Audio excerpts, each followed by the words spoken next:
ये घमंडिया गठबंधन के जितने भी लोग हैं ये अपने आप को कुछ नहीं करेंगे, इसके ऊपर कोई बोलता नहीं। एक मुख्यमंत्री के घर के अंदर अगर महिला के ऊपर मारपीट हो जाती है, उसका अपमान हो जाता है, तो महिला कहाँ सुरक्षित है? उदयवान को अपनी तरफ जाना चाहिए, हमारे उड़ी कोई किले नहीं है। हमारा तो 24 कैरेट का शुद्ध सोना हमारा संगठन है और संगठन के जो कार्यकर्ता हैं वो हमारे चौधरी हैं। मंच के ऊपर बैठने की तो दूर की बात, ये पोस्टर के ऊपर एक दूसरे का फोटो नहीं लगाते, अगर लगा लेते हैं उसके फोटो को फाड़ देते हैं। इस प्रकार की स्थिति।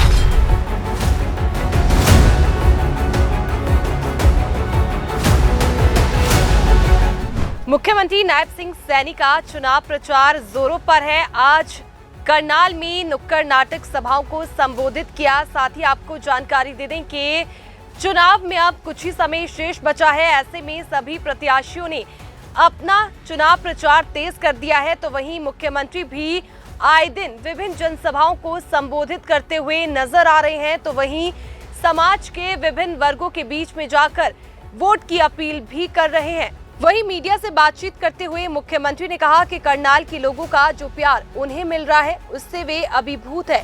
मुख्यमंत्री ने कहा कि चुनाव के दौरान उन्हें राज्य के अलावा देश के अन्य भागों में भी जाना पड़ रहा है। 25 मई को जब वोटिंग होगी तो उस दिन करनाल के लोग बड़ी संख्या में डबल इंजन सरकार को अपना वोट देंगे। मुख्यमंत्री ने कहा कि जनता द्वारा दिया गया एक एक वोट मोदी जी और उन्हें ताकत प्रदान करेगा।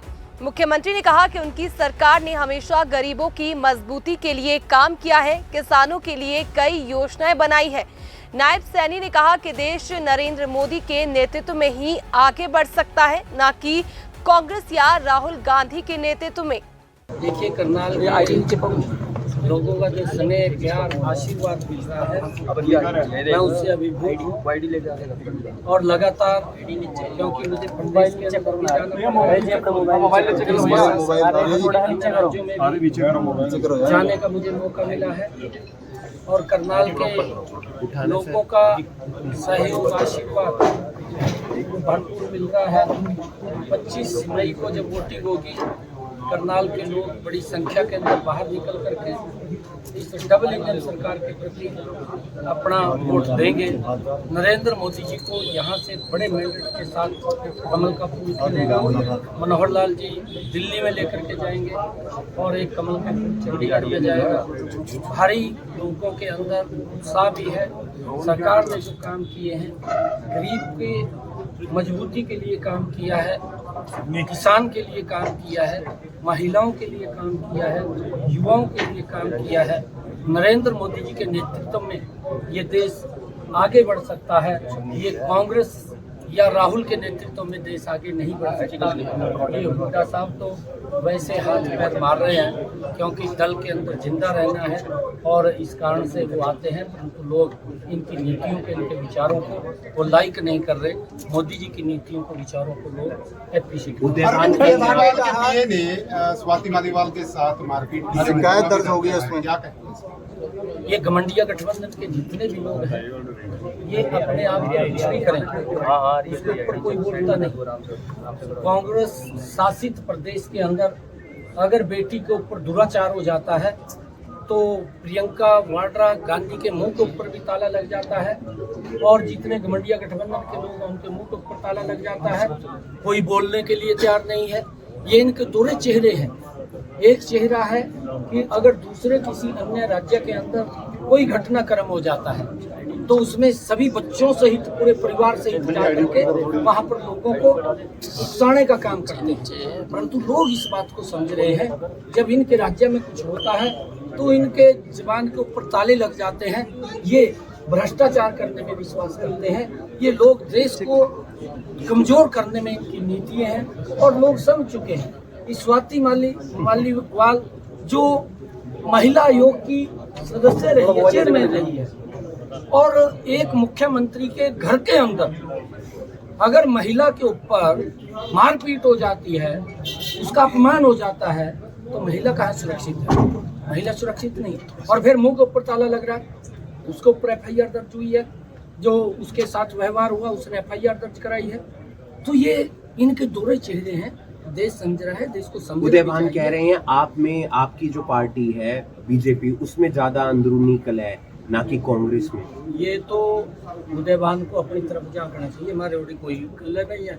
हमारा तो 24 कैरेट का शुद्ध सोना हमारा संगठन है और संगठन के जो कार्यकर्ता हैं वो हमारे चौधरी हैं। मैं फिर कह रहा हूँ, और 4 तारीख के बाद वो चौधरी होंगे और वो मजबूती से लोगों का काम कराएंगे। अधिकारी काम करेगा, लोगों का काम कराएंगे, परंतु इनके पार्टी के अंदर, कांग्रेस की पार्टी के अंदर तो मंच के ऊपर बैठने की तो दूर की बात, ये पोस्टर के ऊपर एक दूसरे का फोटो नहीं लगाते। अगर लगा लेते हैं उसके फोटो को फाड़ देते हैं। इस प्रकार की स्थिति नरेंद्र मोदी जी आ रहे हैं हरियाणा में। मोदी जी आ रहे हैं। नरेंद्र मोदी जी का हरियाणा के साथ बड़ा लगाव है। हमारा सौभाग्य है कि आदरणीय प्रधानमंत्री जी का हमें समय मिला है।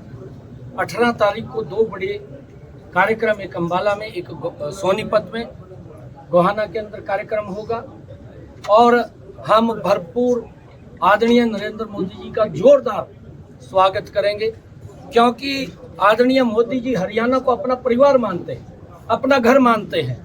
लंबे समय तक मोदी जी हरियाणा के अंदर रहे हैं, वो हर व्यक्ति के साथ जुड़े हुए हैं। आदरणीय मोदी जी को हरियाणा की नस नस के बारे में मालूम है, एक एक गली के बारे में मालूम है। बहुत नज़दीक से हरियाणा को वो समझते हैं, जानते हैं। हम सब का दायित्व है, क्योंकि मुझे भी आदरणीय प्रधानमंत्री जी के साथ उस समय के अंदर रहने का, उनके साथ काम करने का मुझे भी मौका मिला है। और मेरा सौभाग्य है कि आदरणीय प्रधानमंत्री जी हरियाणा के अंदर आ रहे हैं और उनके नेतृत्व के अंदर हरियाणा में जबरदस्त विकास के कार्य 10 वर्षों के अंदर हुए हैं। आज मैं देखता हूँ इन 10 वर्षों के अंदर नरेंद्र मोदी जी के नेतृत्व में हमारा एक भी जिला ऐसा नहीं है जहाँ 4 लेनिंग रोड, एक्सप्रेस वे ना टच किया हो। हर जिला के अंदर एक्सप्रेस वे, रोड बनाने का काम इन 10 वर्षों के अंदर नरेंद्र मोदी ने किया है। नरेंद्र मोदी जी हरियाणा से प्रेम स्नेह करते हैं। हम जोरदार स्वागत करेंगे।